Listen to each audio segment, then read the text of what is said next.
Today we're diving deep into the history of two of Roblox's most talked about Dragon Ball games.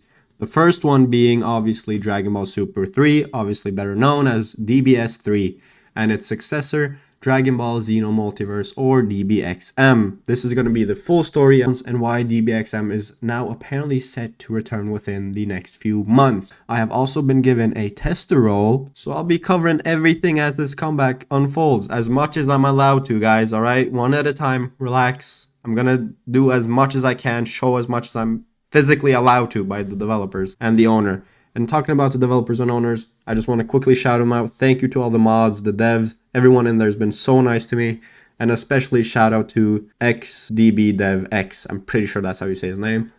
Shout out to him. He accepted my tester role and I appreciate him a lot. So shout out to them. Go show them some love. Watch the new trailer.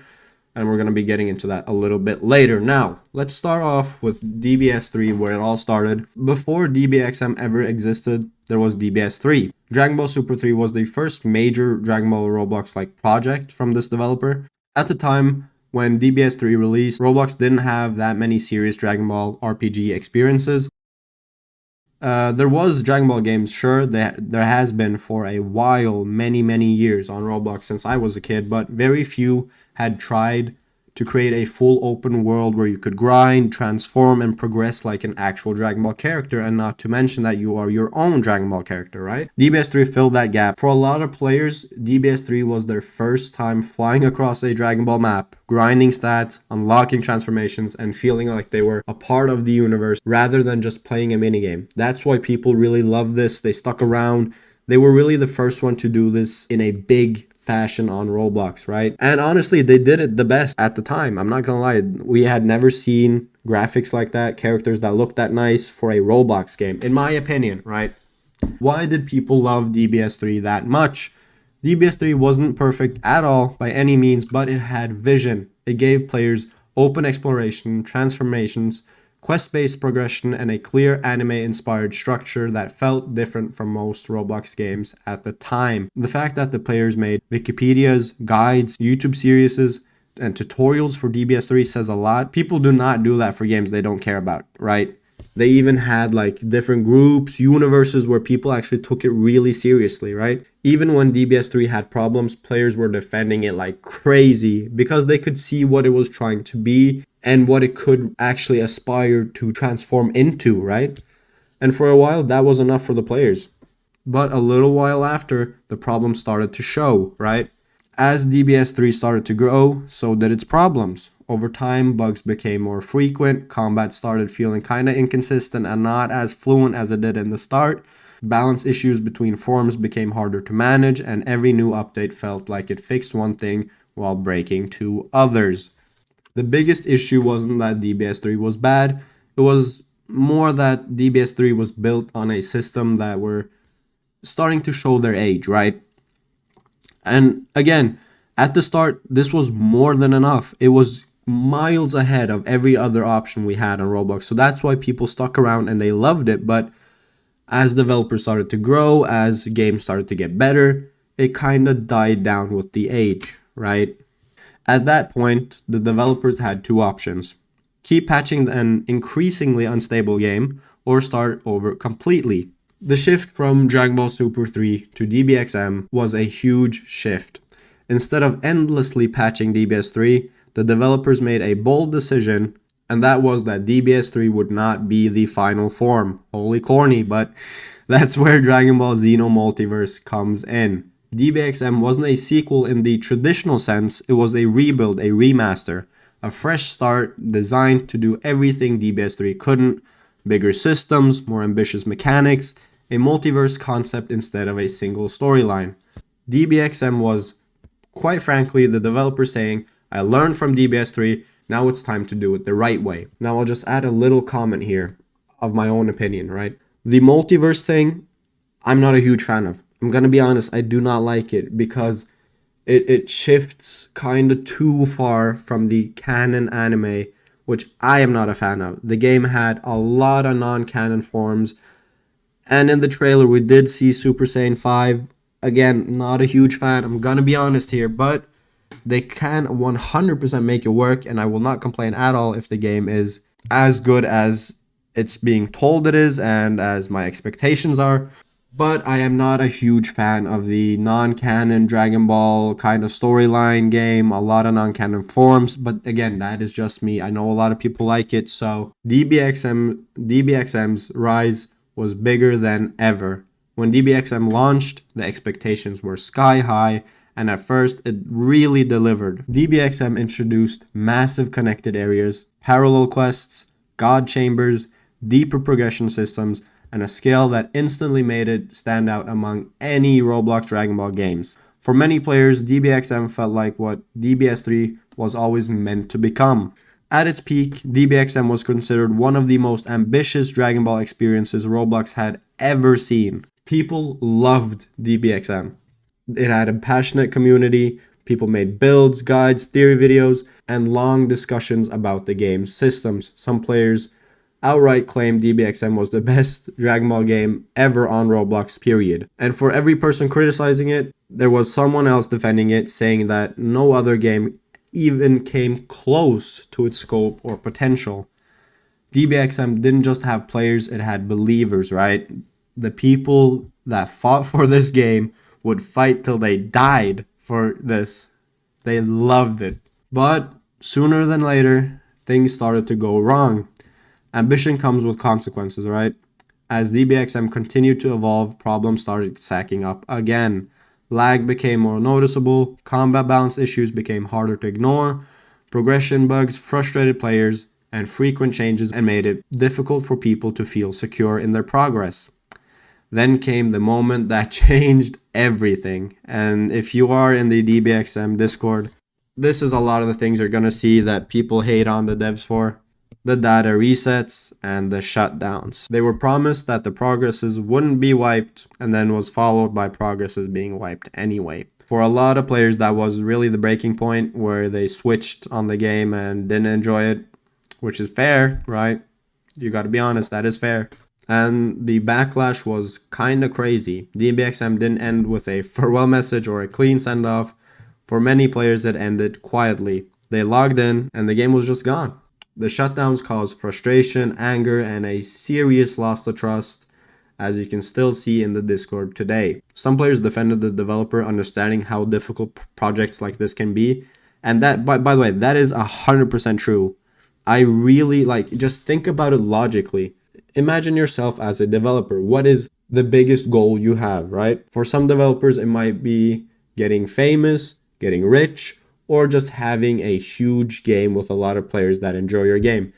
And either way, you can try to analyze and put shit on the developer and the owners as much as you want. But either way, if he's just trying to get famous, rich, or have a lot of players, his goal is to have a good game. Good game with a lot of stable players equals rich, equals famous, equals big game, right? So you can put it however you want, but that is the absolute goal for every single developer. If you honestly believe that he did this on purpose and he tried to purposely mess up the game and stuff, you're just delusional and you've been brainwashed by today's society, because that is honestly not any developer's mindset, right?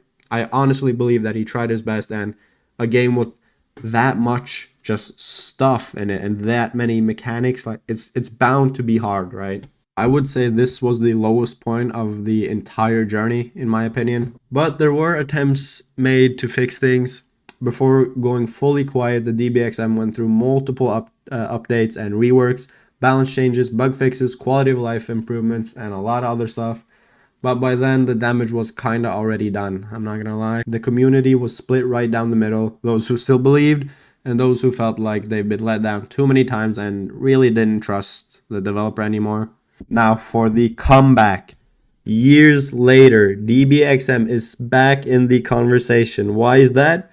Because according to the community information and the developer activity, DBXM is expected to return within the next, I'd say, 2 to 4 months. A trailer just got released tonight, and I'm not gonna lie, I was in the Discord yesterday in the general before it released. People were saying, I bet my house on it, this trailer is gonna get delayed like everything else.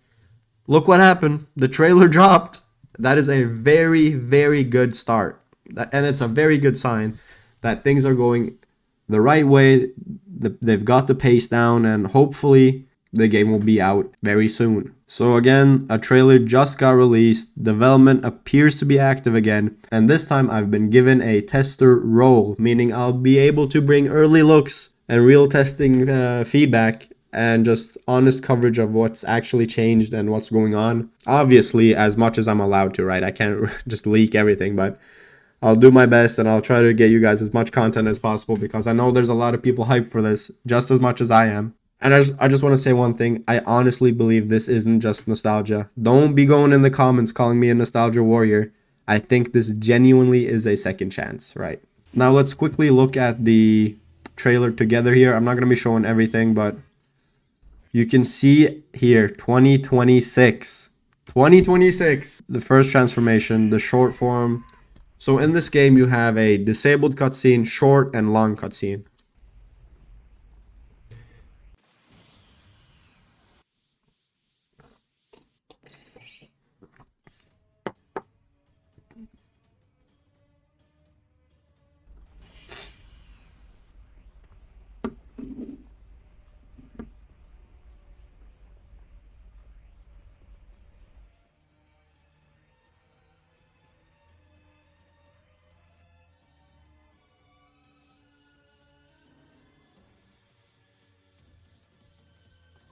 This is peak. I'm not gonna lie. This is peak.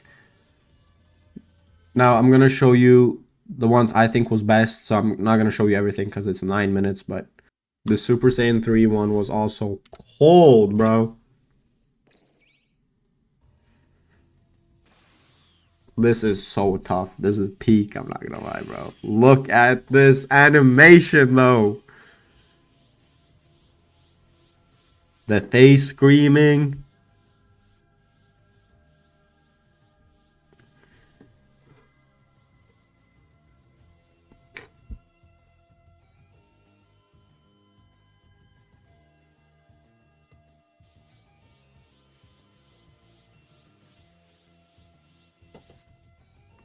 Yo, this is peak.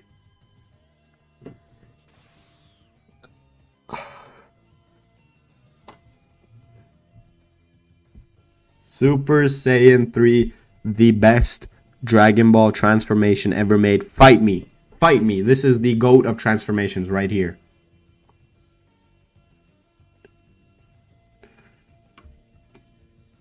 Yo, look at the... Oh my god, that's aura. I'm not gonna lie. I'm glazing crazy right here. I don't care. This is transformation. Long animation. This one's peak as well, bro.